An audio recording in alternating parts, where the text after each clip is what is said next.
Selamat kembali ke rancangan Balance Azrael Podcast number 1 bersama saya, Balance Azrael. Hari ini kita akan membincangkan tentang spoiler talk berkenaan movie terbaru Christopher Nolan iaitu Tenet. So bersama saya pada hari ini iaitu Encik Recommend Film dan Encik Kaki Movie.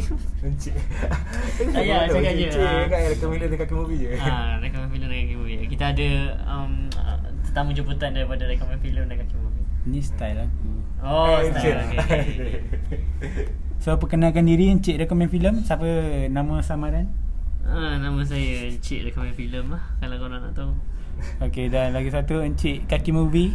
Nama saya Encik Kaki Movie. Okey. So kita mulakan dari yang pro tentang filem Tenet sekarang ni. Siapa?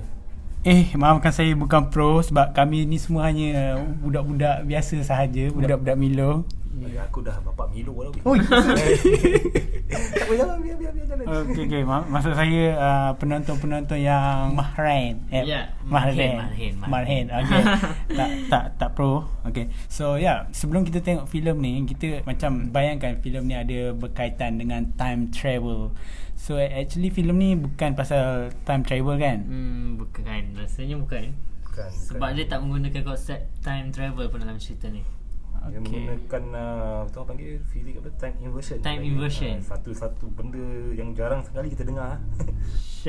Okey, manakah kita orang ni dah dijemput ke podcast kau, Valencia Azri? Adakah kau dah menonton filem Tenet ni? Ya, of course dah. Masa dia punya media screening pada 18 Ogos Aku tak sure berapa Ogos. Kau jangan tanya aku.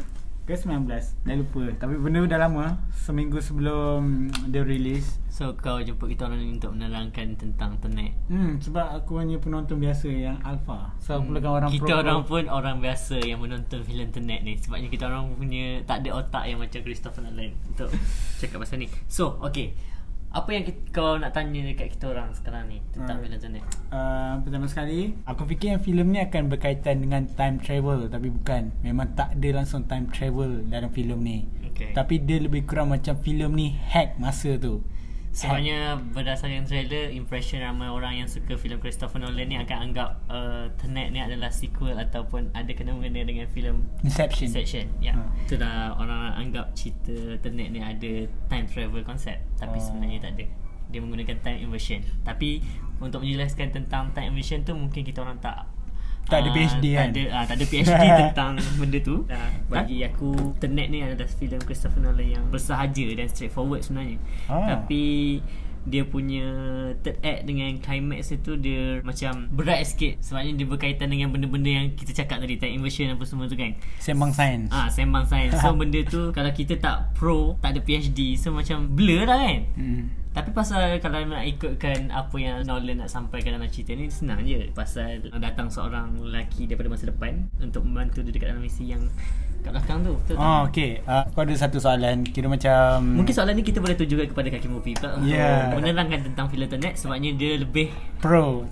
Tak adalah pro yang pro macam pengkritik KL. Tapi bolehlah untuk menerangkan tentang filem Tenet ni sedikit kan. Kan sedikit lah sebanyak. Kita bukan pro benda ni, tapi bagi aku Tenet ni ada satu lagi konsep tema manipulasi masa yang dikenalkan oleh Christopher Nolan lah. Kalau kita perasan dalam filem-filem Nolan macam Memento, Interstellar, filem dia sebenarnya berkaitan dengan masa. Macam Memento adalah melibatkan memori pada masa lampau. Lepas tu Interstellar tunjukkan watak utama masuk ke dalam black hole. Tenet ni bukan time travel, tapi according to punya pengarah dan pelakon, dia adalah time inversion. Okay. Untuk terangkan time inversion ni saya tak berapa pandai sebab saya tidak fokus pada bidang tu lah. Tapi apa yang saya tahu, filem ni menunjukkan bagaimana apabila seseorang tu pergi ke masa lampau tu, pergerakan pada masa tu berbeza dengan apa yang kita lalui sekarang ni. Maknanya kalau kita pergi ke masa lampau, movement tu dia bergerak ke belakang, reverse. Itu yang ditunjukkan dalam Tenet ni lah. So time inversion ni memang kata salah satu perkara yang ni dalam ahli fizik yang sedang kaji. Dan seperti Interstellar melibatkan black hole, Memento melibatkan memori apa semua, dan Tenet pun macam tu. Nolan memperkenalkan satu lagi konsep manipulasi masa dalam filem dia. Okay. So soalan kedua yang aku memang betul-betul nak tanya time lepas aku tengok movie tu, macam adakah watak Robert Pattinson tu mati last movie tu? Yang ni selepas kali kedua tengok dia memang mati. Seriously? Dia memang ini spoiler lah, memang spoiler. spoiler. Dia memang mati. Okay. Dia memang mati. Okey. Okay, sebab apa? Sebabnya dalam konsep time version ni dia berbeza dengan apa yang kita tahu dalam bila tengok filem-filem yang bertemakan time travel ni. Macam kita tengok contoh Terminator, lepas tu kita tengok Back to the Future. Apa yang kita tahu waktu kita tengok cerita tu, apabila kita ubah sejarah, masa depan akan berubah juga. Tapi tidak Tenet ni dia lebih kepada apa tu? Kita macam Hack masa macam tu. Apa yang kita buat di masa lampau tu takkan efek pada masa hadapan. Dan dalam apa yang kita tengok yang pada penghujung filem tu, yang ni ramai orang tanya, adakah Robert Pattinson, karakter ni lakonan Robert Pattinson dia mati atau tidak? Ya, dia memang mati. Cuma kali terakhir dia pergi ke masa lampau tu, dia sudah mati. Dan ketika dia bertemu dengan watak utama, dia mengungkapkan satu line. Pada waktu itu dia kali terakhir bertemu dengan pro-antagonis, tapi pro-antagonis buat pertama kalinya bertemu Neil, protagonist. Yes, dan itu menunjukkan itulah detik-detik terakhir Neil sebelum dia buat kali terakhir pergi ke masa lampau untuk melakukan sesuatu sehingga dia mati. Akhiran untuk Neil tapi permulaan untuk protagonis. Yes. Okay. Ada soalan? Okey lah, memandangkan dari tadi Valencia asyik tanya soalan je kan pada kita orang. Apa kata kita cuba untuk bertiga ni, kita cuba fikir bagaimana brainstorm. Bagaimana Neil boleh berkenalan dengan watak protagonis, dan macam mana Neil boleh menyelamatkan protagonis di akhir cerita, dan macam mana juga Neil boleh dikatakan mati di akhir cerita. Adakah benda tu tak merunsing kepala otak kau? Okay. Tapi seperti kita tahu, Neil ni memang datang daripada masa depan untuk menyelesaikan misi protagonis. Sedangkan protagonis tu memang tak kenal Neil. Tapi dikatakan di hujung cerita tu juga, Neil adalah orang yang direkrut oleh protagonis sendiri untuk menyelesaikan misinya. So macam mana benda ni boleh terjadi, dan apa penjelasan kepada dua karakter ni? So macam mana diorang berkenalan? Sebabnya apa yang kita nampak, watak protagonis berkenalan dengan Neil ni apabila dia di kafe. Dia datang secara tiba-tiba dan mengetahui semua latar belakang tentang karakter protagonis ni. Sebenarnya kalau kita tengok betul, dia punya bos kepada protagonis ni, dia ada bagi instruction untuk jumpa seseorang. So kat situ kita boleh anggap protagonis tahu ada orang akan datang berjumpa dia, tapi tidak tahu identiti orang tu. Sehinggalah Neil datang memperkenalkan diri dia. Cuma kita tak tahu Neil tu dari mana, dari agensi mana, dan siapakah Neil sebenarnya. Itu je.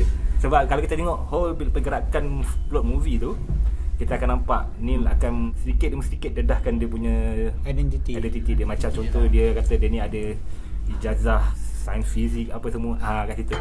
Dan menunjukkan bahawa sebenarnya pada waktu itulah protagonis dan Neil tak ada apa-apa connection, kecuali diorang ni adalah rakan sekerja. Okey, apa tu kalau kita tengok karakter protagonis ni menyelesaikan misi kat belakang kan. Lepas tu macam mana pula Neil ni boleh selamatkan protagonis tu, sedangkan protagonis tu ada dilanda masalah masa tu. Dekat ujung cerita tu. Kan protagonis tu dengan seorang lagi kawan dia masuk ke dalam piramid tu kan. Dan tiba-tiba Neil boleh orang kata boleh banyak cabang pula untuk diselamatkan member dia. Benda ni tak tahulah sama ada, tapi bagi saya tu sebagai sebenarnya plot hole lah. Sebab dia ada tunjuk Neil patah balik masuk ke masa yang sama dengan pro-antagonis dan lakonan Aaron Johnson, lupa nama dia. Cuma benda ni dia macam complicated, jadi macam serabut sikit sebab dia melibatkan satu lagi karakter Neil yang sudah mati. Kita tahu nampak Neil bergerak untuk menyelamatkan dua orang kawan dia tu. Yang jadi serabutnya bila kita tahu protagonis tu melihat ada satu mayat dengan beg tali yang sama yang dipakai oleh Neil. Itu yang kita kenapa Nolan buat macam ni? Kenapa jadi macam banyak cabang masuk nampak Neil bergaduh, lepas tu nampak Neil berlari bawa kereta apa semua, tapi tak nampak pun Neil mati. Itu yang benda sebenarnya Nolan nak suruh kita fikir. Itu ayat line last kali tu lah yang dia bercakap dengan protagonis tu. Itulah ayat-ayat terakhir dia sebelum Neil mengorbankan diri dia untuk menyelamatkan kawan dia tu. Tapi tak ditunjukkan. Hanya off screen. Dia hanya sekadar beberapa scene, iaitu mayat dekat sebelah pagar tu dan dialog dia, line dia dengan dengan protagonis. Okay, so dalam filem Tenet ni kita diterangkan, kalau nak balik ke masa silam tu kita perlu memakai mask oksigen tu kan. Tapi dalam cerita ni karakter tu balik ke masa silam tapi tanpa memakai oksigen tu kan. Ya, itu sebenarnya macam adakah benda tu akan menjadi satu kesalahan? Itu yang container error dalam cerita container error itu cerita error ataupun plot hole lah. Sebab apa yang Neil cakap, apa yang karakter Ella Johnson dia cakap dekat protagonist, kalau kita pergi travel back to time tu, everything jadi backward. So maknanya baru kita pun akan backward juga. So sebab itu kena pakai alat pernafasan yang khas tu. Tapi bila dah selepas itu ada pula kita nampak apa ni, melibatkan kata scene yang panjang macam scene backward yang ada. Perasan tak kita yang selamatkan perempuan tu. Selamatkan perempuan tu pergi kat gudang tu balik. Tapi dia tak pakai Mas tu. Masa yang backward scene kapal terbang terbakar apa semua tu kan. So scene kereta accident pun macam tak ada orang pun nampak kejadian tu berlaku. Yes, itu sebenarnya macam content error kan kat situ. Macam tadi macam scene kereta tu. Okey. Scene kereta tu perasan scene kereta tu macam seolah-olah macam orang tak tahu. Sama juga dengan scene kat kapal terbang tu. Orang sekeliling macam tak tahu kata ada satu objek yang bergerak songsang. Bergerak songsang. So macam yalah macam kita nampak tiba-tiba ada orang lari ke belakang. Mesti kita rasa pelik kan. Sebenarnya kita tengok karakternya dengan protagonis tu takut dengan karakter yang ada kat sekeliling dia. Tapi masalahnya karakter yang back forward tu tak nampak. Seolah tak nampak. Seolah tak nampak dia orang tu ada kat situ. So benda tu tak rasa macam pelik ke kan. Nampak orang tiba-tiba jalan ke belakang, satu jalan ke depan. Mesti dah macam awkward juga dengan scene tu kan. Itu antara detailing yang problem dalam filem latest Nolan. Sebab itu tak berapa kita macam hairan tengok Nolan macam dia biasanya filem-filem dia ni sangat pentingkan sedetail, sekecil-kecil detail. Tapi yang ni detail yang besar tu pun dia masih boleh abaikan. Adakah Nolan mempunyai jawapan itu sendiri ataupun adakah dia mempunyai sesuatu yang dia ingin sampaikan pada masa akan datang? Maybe akan ada yang lebih pandai daripada kita yang akan membongkarkannya. Siapa tahu. Nolan nampak benda tu, dia nampak okey alamak ada problem ni, tapi dia biarkan sebab dia tahu penonton mungkin tak akan perasan di kesilapan detail yang kecil ni. Sebab penonton dia akan lebih pening kepada apa itu time version. Tapi penonton tak nampak kesilapan kecil ni. Mesti setengah-setengah penonton dekat Malaysia ni macam apa cerita ni cuba sampaikan. Jom kita tengok sekali lagi hanya untuk memastikan apa itu time inversion. Tapi kat dalam skrip kalau kita tengok sekali pun dah cukup sebenarnya. Sebabnya tak ada jelas secara terperinci pun pasal time inversion tu.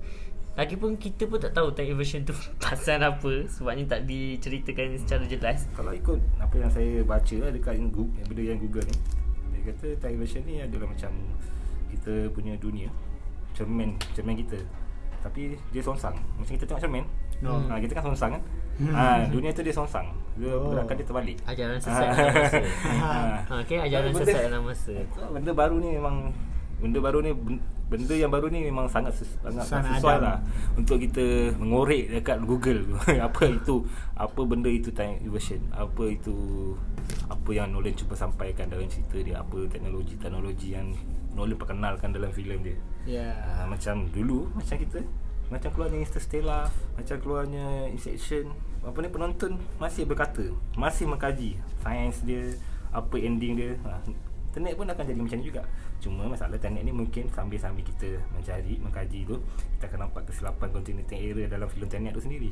So apa lagi Valencia ingin cakap tentang filem Tenet ni? Aku nak cakap apa? Aku pun tengah pisang sekarang ni. Aku baru tengok sekali time press screening tu. Lepas tu selang lagi aku rasa 2 minggu Esok Sabtu baru aku tengok balik IMAX. Tak apa, mungkin kau boleh bincang dengan kita orang tentang watak-watakan dan cerita ni, mungkin tentang protagonis ataupun Nell sendiri. Nell kita dah discuss tadi. Kita nak discuss pasal protagonis. Aku tak suka karakter dia sebenarnya. Kenapa? Dia nampak poyo dalam cerita Tenet ni. In character biasa. Memang lah. Tapi masalahnya aku macam tak lah.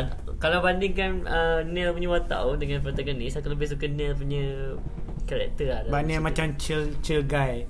Maybe sebab dia dah tahu apa yang akan berlaku kan. Sebab tu dia chill, nak tolong protagonis tu. Yang protagonis ni dia sedang menghadapi. Macam aku tengok dia je yang struggle dalam cerita ni sebenarnya. Karakter protagonis ni dia aku tengok dia macam apa ni, Nolan, James Bond versi Nolan sebenarnya. Tapi karisma dia kurang. Karisma dia tak apa betul meyakinkan sebagai seorang watak protagonis sendiri. Tapi nak kata tak bagus, Washington tu berlakon pun okey juga, bagus juga sebenarnya. Dia average lah untuk karakter Washington kan. Washington ni sebenarnya aku suka gaya-gaya dia macam bongkar acah-acah macam hebat kan. So okay, nice. Aku rasa kalau Nolan buat cerita filem James Bond, lepas tu Idris Elba jadi pelakon tu, rasa memang jadi memang jadi James Bond. Sebab Tenet dia dah tunjuk macam mana watak seorang ejen nyusup masuk dalam organisasi jahat untuk selesaikan misi dia, dengan gaya dia, dengan style dia cuba ngorak bini orang rasanya. Okay, not bad. Rasa Nolan boleh buat filem James Bond. Dengan James Bond versi orang kulit hitam kan. Tapi apa yang aku nak daripada Nolan sebenarnya, bila dia nak mengarah filem horror kan. Cuba bayangkan cerita horror daripada Christopher Nolan. Macam mana cerita horror tu? Adakah kita akan berfikir juga kan? bukan tak dia atau belum masanya lagi. Tapi aku tunggulah. Mana dah tahu tiba-tiba Christopher Nolan nak direct horror sci-fi. Okay. Macam mana? So yang aku nak tanya pasal karakter protagonist ni, siapakah dia? Nama sebenar dia memang sasar lah, kita tak tahu siapa kan. Tapi aku nak tahu siapakah dia, yang original dia sekarang ni, yang hantar si Neil ni pergi jumpa diri dia pada masa yang lampau. So apakah ia? Siapa yang hantar? Siapa yang hantar? Protagonis sendirilah yang hantar. Dia lah. So sekarang dia tengah buat apa sekarang, yang original punya, yang hantar si Neil ni? Yang mana original? The original protagonist sebenarnya dia dah mati. Oh, dia mati Kan? No. Tak, itu Neil. Protagonis lah. Protagonis ni dia dekat future tu, dia dah rekrut semua orang-orang yang terlibat dengan time manipulation ni. Dan salah seorang ni adalah Neil. Neil tu protagonis yang rekrut. Salah seorang dia Neil lah yang direkrut untuk dia pergi balik masa silam. So kiranya pro-antagonis ni adalah pioneer untuk organisasi Tenet tu. Okay, bayanglah kau kat tahun 2030, kau Balencia Azrael yang waktu tu. Tapi ke belakang sikit 2025, kau ni contohlah 2030 tu kau ni macam protagonis yang sekarang dah ketua pada Tenet. Lepas tu kau rekrut semua orang. Contoh macam ni lah, kau noob sekarang ni, masa akan datang kau dah master dah legend dah. Lepas tu kau rekrut orang lain, contohnya macam Hasib ni, untuk pergi ke masa lampau untuk tolong kau bangkitkan buat benda ni. Masa kau noob dekat belakang, nak tolong kau naikkan kau daripada noob jadi master ke legend ke, macam tu. So kiranya macam siapa pula yang tolong original yang masa hadapan tu untuk dia berjaya? Okay, macam ni. Benda tu, teknologi tu tak ada pada masa sekarang. Okay, kalau kita tengok cerita dia tu, teknologi tu kata time manipulation tu, technology tu sudah wujud di masa akan datang. Okay, dia masa akan datang. Masalahnya ada ini rasanya off screen ada tunjuk, tapi ada cerita dalam tu. Ada sekumpulan orang jahat di masa hadapan guna mesin tu untuk buat huru-hara. Dan the worst part, orang jahat tu, organisasi jahat ni pergi ke masa lampau untuk huru-harakan masa lampau tu. Di situlah protagonis dia dia dalam satu kumpulan orang yang baik. Dia rekrut semua orang yang terlibat dalam time manipulation ni, salah seorangnya Neil, dan pergi ke masa lampau untuk stop rancangan jahat orang-orang antagonis ni lah. Tapi bukan disebabkan protagonis di masa sekarang ni tahu ada teknologi tu, bukan. Tapi benda tu di masa hadapan. Di masa hadapan. Dia ada cerita benda ni. Dia mengambil contoh bagaimana tim Manhattan Project rasa kot, yang cerita bom atom. Tapi di masa hadapan ada satu saintis ni, dia berjaya mencipta mesin yang boleh pergi ke travel back ke masa lampau. Tapi dia takut benda tu disalahgunakan. Dia pergi ke masa lampau, dia nyorokkan benda-benda ni. Dia nyorokkan benda-benda ni. Dan masalahnya benda tu pun orang jahat pun boleh pergi ke masa lampau. Jadi nak kutip benda-benda ni untuk kira benda-benda ni lebih kurang macam satu bom atom nuklear yang perlu diassemble dulu, disusun dulu untuk diaktifkan jadi bom atom. Berbelit juga berbelit juga nak terang pasal ni. Macam tu lah, algoritma tu adalah mesin, part-part yang digunakan untuk bentuk satu senjata yang boleh diletupkan habis satu umat manusia. Itulah algoritma tu. Itu yang last kali tu. Sebab tu algoritma tu boleh cabut dulu. Yang first act tu ada tunjuk satu bulatan ada jumpa petak tu. Petak tu adalah salah satu algoritma tu. Alat tu. Dan bila tu dia dah assemble, dia dah gabung macam kita Infinity Stone kan, cukup 6 tu boleh boom satu ni kan, dengan satu petik jari. Dia lebih kurang nama dia tu, tapi dia tak gunakan. Sama juga dengan benda ni. si Sutton apa ni? Satu orang jahat tu, lupa nama dia. Dia dah cari dah semua. Kecuali satu tu, petak tu dia nak cari untuk lengkapkan dia punya misi jahat dia tu. Benda tu dicerita di masa hadapan. Tapi dia saintis tak nak benda tu disalahgunakan. Saintis tu tak nak. Dia bagi taruh kat masa lampau. Dia nyorokkan benda tu, simpan kat masa lampau. Orang jahat dia tetap dapat datang balik ke masa sekarang ni. So dia cuba cari. So salah dia gunakan apa ni? Proxy dia yang si satu aku lupa nama dia tu, aku nak check balik. Antagonis tu. So ni tak tahu benda ni betul ke tak. So just main cakap dia dari apa yang kita professional fikirkan. Okay. Bukan professional. Kita orang punya mahir. Underdog. Ya, ada di mana satu scene ni kalau dikatakan pasal peluru yang boleh patah balik tu. Forward. First act tu. Yang kat first act semasa dekat kat bukan itu dah sisa-sisa dari perang dunia ketiga. Yalah, yang dekat lab tu. Kalau dia kata benda tu boleh patah balik, mesti ada seseorang yang menggunakan benda tu daripada depan. Tapi dia guna benda tu just pistol je kan. Lepas tu pop peluru tu masuk. Mestilah kena ada seorang dekat depan dia. Macam dia jumpa muka dia sendiri yang dekat dalam aeroplane. Mesti ada seseorang yang mesti ada orang yang dah gunakan benda tu macam. Tapi mungkin kita boleh anggap je ni itulah ni masalah filem Nolan ni, dia suruh kita anggap macam ni. Anggap macam ni, anggap macam ni. Okay. Kita boleh anggap macam ni. Pistol tu sebabnya datang dari masa hadapan. So bila dia pergi masa sekarang ni, dia travel back to time, mengalami satu situasi di mana pergerakan ni songsang dengan apa yang kita lihat sekarang. Pistol tu nampak dia pergi ke depan. Tapi orang di sekeliling ni dia nampak orang tu macam backward. Pistol tu kita anggap pistol tu macam orang. Okay. Tapi dalam kes protagonis gunakan pistol tu, protagonis dia punya view dia nampak forward, bukan ke backward. Sebab dia sekarang pada masa present.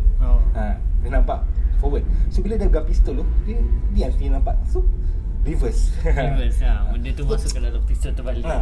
Tapi benda tu masuk dalam pistol tu balik, mesti ada sesuatu yang menggerakkan daripada depan. Benda macam ni kita boleh tengok contoh dia dalam scene yang dia lawan dengan orang misteri tu. Kalau tengok dia lawan orang misteri, kan nampak dia lawan forward. Dia lawan forward ni, dia punya pergerakan dia forward. Tapi yang orang dia lawan tu macam ada satu part dia macam dia backward. Dia backward kan. Okay, bila pergi ke waktu protagonis pergi ke masa lampau, dia lawan balik diri dia sendiri, dia pula forward.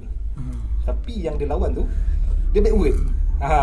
So view masing-masing tu yang membezakan. Kita tengok ada backward, ada backward, ada forward. Tapi karakter tu dia tetap nampak forward. Dua karakter tu tetap nampak forward, cuma view kita je akan nampak macam sebaliknya. Ada dua benda yang berbeza. Susah betul aku nak explain pasal. Serius, tak tipu. Nampak tak Christopher Nolan punya movie kali ni Tenet banyak benda yang error sebenarnya. Tapi tak tahulah benda tu error ke ataupun dia sengaja buat. Sebenarnya aku rasa dia sengaja buat sebab error kat sini ada explanation dekat part ni. Kita boleh kaitkan benda tu. Sebenarnya banyak plot hole kalau nak tahu, kalau kita boleh listkan kan. Mungkin kena tengok kali ketiga atau kali keempat. Tapi aku rasa aku tak akan tengok kali ketiga, kali keempat lah. Semata-mata nak faham benda-benda tu kan. Aku akan korek benda ni. Aku tengok cerita ni, aku faham macam mana aku tengok Interstellar. Aku sangat enjoy pasal aku dapat bayangkan macam mana perginya berada satu tempat yang dekat dengan wormhole. Bukan wormhole, wormhole yang ditunjuk. Macam mana berada di tempat yang dekat dengan black hole. Macam ni kita rasa masa kita sekarang ni beza dengan masa ke tempat lain. Dan aku teringin nak tahu macam mana kondisi dalam black hole tu sendiri. Tapi Nolan dia dah tunjuk. Aku suka filem Nolan ni sebab macam contoh macam Inception, okay, dia main layer deep minda kan. Puzzle minda. Dia makin pergi ke dalam sampai ke satu tahap dia beri satu ending yang kata berfikir sendiri.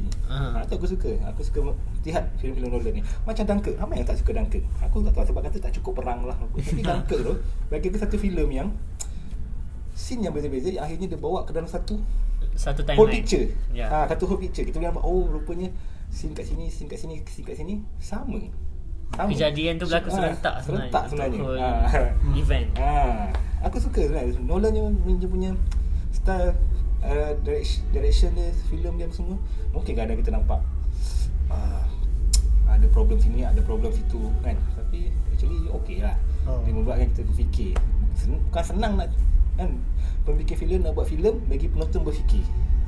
Macam kita tengok filem-filem Marvel, okey dah habis lawan, okey dah settle, tak ada nak fikir apa. At least kalau kata ada babak post credit ke apa, baru kita fikir apa teori, siapa akan datang. Macam Endgame tu pun barulah orang sibuk nak buka sains lah apa semua pasal explanation time travel yang tak sama dengan apa yang kita tahu kan. Nolan antara mungkin orang tak suka dengan cara dia, tapi aku suka dia punya buat filem tu untuk aku sendiri menggerakkan otak aku berfikir pasal benda tu. Filem yang dia buat. Ada apa-apa lagi soalan lain untuk ditanya Valencia Azrael sebelum kita tamatkan perbincangan host kita? terbalik pula. Patutnya host Sepatutnya yang Valencia yang kena jadi host, tapi disebabkan Valencia dia sangat mind blowing dengan internet, so aku terpaksa ambil alih tempat dia. Saya sampai tak boleh nak bercakap kerana memikirkan Tenet ni apa. Tapi tak apalah, aku dah faham sikit pasal Tenet ni. Esok aku nak tengok mungkin nanti rating Valencia Azrael daripada masterpiece karya agung dia akan turun ke bawah. Maybe dah turun apa, dah pergi turun terbaik. dah pergi so far terbaik. ni just terbaik. So tak tahu Terbaik lah daripada takut ketak kan. Okay, so saya akhirkan podcast ini dengan selamat tinggal. So, Jumpa lagi di podcast akan datang. Ya, jumpa lagi di podcast akan datang. Kalau ada cerita mind blowing lah. Kalau tak ada, mungkin roh. Mungkin roh. Okay, terima kasih, bye. Encik, terima kasih. Jangan lupa subscribe YouTube Valencia. Yes. Follow Instagram dia. Yes, follow, subscribe. Valencia Azrael. Dengar tu. Dan jangan lupa subscribe kita punya site juga, page Kaki Movie dan juga recommend film. Yes. Subscribe recommend film sebab dia baru nak mula. So tak subscribe YouTube tak payah sebab kita tak buat review IG. video dekat YouTube kan. Boleh follow IG dan juga like Facebook page. Dia tak nak face reveal. Okay, bye. Terima kasih, bye. Terima kasih, bye. Jangan lupa tengok Tenet. Okay. Kalau anda boleh dengar saya berucap sekarang ni, means saya dah tengok Tenet untuk kali kedua. Dan untuk soalan saya tentang protagonis masa depan tengah buat apa sekarang ni, lepas tengok kali kedua aku boleh confirmkan di sini yang dia dah mati, bunuh diri. Sebab tak silap aku, protagonis ni yang cipta Tenet tu untuk stop perang dunia ketiga ni. Lepas tu masa protagonis tu sembang dengan pria ada mention yang cipta Tenet tu dah bunuh diri sebab dia tak nak teknologi dia jatuh kat tangan orang jahat. Lepas tu ending movie ni watak Aaron Taylor tu ada cakap, lepas diorang sorokkan bahagian-bahagian algoritma tu, diorang kena bunuh diri. Yang aku rasa protagonis sorokkan bahagian dia dekat masa silam, lepas tu bunuh diri sebab tak nak bahagian tu jatuh dekat tangan orang jahat. Sekejap, apa yang aku tengah merepek ni? Okay, bye.